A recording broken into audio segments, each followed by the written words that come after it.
नाशिकमधून एक breaking news समोर येते। नाशिक शिक्षक मतदारसंघाच्या निवडणूक प्रक्रियेसाठी आता प्रचारासाठी मुख्यमंत्री एकनाथ शिंदे हे मैदानात उतरलेत। शिवसेना शिंदे गटाचे उमेदवार किशोर दराडे यांच्यासाठी मुख्यमंत्र्यांनी आज उत्तर महाराष्ट्राचा दौरा करण्याचं ठरवलंय। तर नाशिक, शिर्डी आणि जळगावमध्ये मुख्यमंत्र्यांच्या या बैठकांचा धडाका आज असणार आहे। यामध्ये नाशिक, नगर, जळगाव, धुळे आणि नंदुरबार जिल्ह्यातील वेगवेगळ्या शिक्षण संस्थांच्या पदाधिकारी आणि शिक्षकांसोबत मुख्यमंत्र्यांच्या बैठका होतील।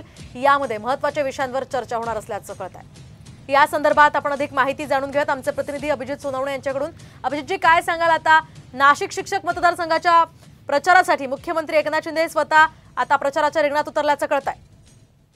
मोहिनी, नाशिक शिक्षक मतदारसंघाचा प्रचार संपण्यासाठी अवघे 4 दिवस उरलेले आहेत आणि प्रचाराच्या शेवटच्या टप्प्यामध्ये स्वतः मुख्यमंत्री, महायुतीचे अधिकृत उमेदवार किशोर दराडे यांच्या प्रचारासाठी मैदानात उतरल्याचं आपल्याला पाहायला मिळते। आज उत्तर महाराष्ट्र नाशिक मतदारसंघाचा जो 5 जिल्ह्यांचा मतदारसंघ आहे, या सगळ्या ठिकाणी मुख्यमंत्री आज दौरा करणार आहेत।